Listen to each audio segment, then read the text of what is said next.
Hey minions, welcome to Crank It Up. I'm Jim Price, and on this episode of King of the Hill, I'm going to be talking about the Aunt of Drakes of the Ignobles. I'm sure that many of you feel the same way about the Ignobles as I do. I like the concept, but the execution is lacking. They are really hard to play, and this is coming from someone who enjoys playing unconventional factions like ghosts, Innsmouth, princesses, and werewolves. Part of my hesitation comes from the fact that the ignoble strategy often feels like a gimmick. I give control away to do something, only to take it back immediately, and the fact that I gave it away has no consequence. There doesn't seem to be any nuance to the fact that my minions are now yours. And thinking like this is going to make the Aunt of Drakes seem rather boring, which I understand, but if you look a little closer, you may find some interesting uses for this minion. The Aunt of Drakes has a talent that lets you give control of one of your minions to draw a card and play an extra action. The control lasts indefinitely, and there are two benefits to giving away control: an extra card and an extra action. Let's look at them individually. Card draw is almost always good. There is no single card that lets you draw a card as a talent without restriction other than the Arcane Protector Titan, but Aunt of Drakes comes close when combined with the Foot of the King. As long as the minion you give away is not used to break a base, which can even be Aunt of Drakes herself, you can create a free card engine by giving away control with Aunt of Drakes and taking back control with Foot of the King. It is not efficient to take back control with the extra action that you get, since all that accomplished was to give you one card at the expense of another. So waiting to use Aunt of Drakes until you have Foot of the King may be worthwhile. The Ignobles will benefit from the extra cards in hand by being able to play multiple sneaky squires, and then Banner Call can take back control of all of them.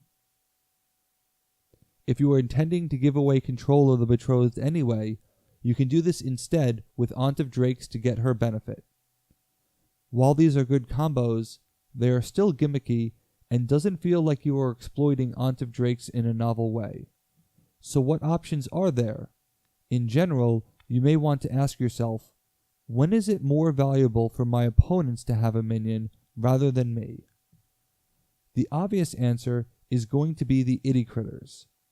Critter Champion and similar cards allow you to keep a minion in play if you don't control it, and Aunt of Drakes can solve that problem. When combined with Foot of the King, you can process the Critter Champion first, and then Foot of the King, netting an extra minion as well as an extra card. The Itty Critters have versatile effects that can provide benefits that make establishing the engine worth it. I might argue that on occasion I would rather reuse the same ability over and over again, but sometimes you just need minions on bases, and Aunt of Drakes can provide that.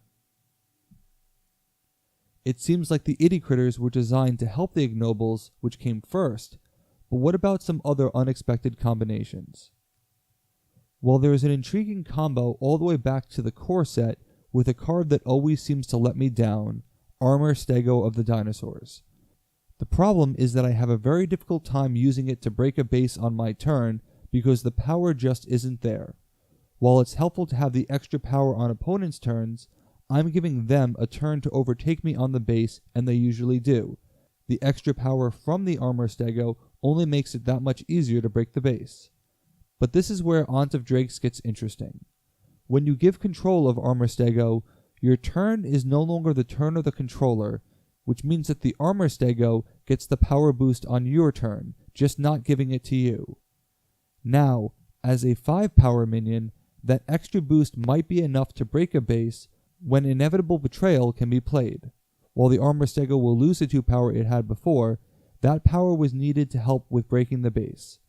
Additionally, the extra action can give you another augmentation, which can be played on any minion regardless of controller, even the Armor Stego. That's not a bad big drop at all. This is a great way to set up an augmentation and rampage combination on your own minion, while also generating an extra 2 power because of the change in controller. If done properly, you can possibly break a base by yourself, which is always good. If you believe that you should always play with the bases of your factions, then you will really enjoy the combination of Ignobles and Tricksters. When Cave of Shinies comes out, you can play the Leprechaun on it and give control with Aunt of Drakes. That way, every minion you play will immediately be destroyed and you will gain 1 VP. You can use the extra action to play an Enshrouding Mist to play more minions faster, as well as other actions to slow down the base from breaking, thus ruining your points farm.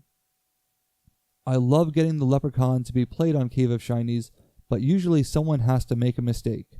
With Aunt of Drakes, you can create the combination yourself and have lots of fun farming points.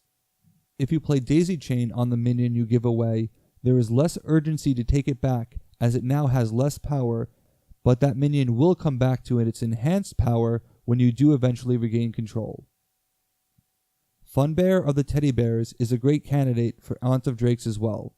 Usually, players will avoid a base with Funbear to avoid giving it power, but you can make yourself the other player and play your minions freely, powering up Funbear for you to eventually take back. If you do this before you play a minion, you can get the power counter and then take it back with Foot of the King. This is another great candidate for spamming Sneaky Squires followed by a banner call.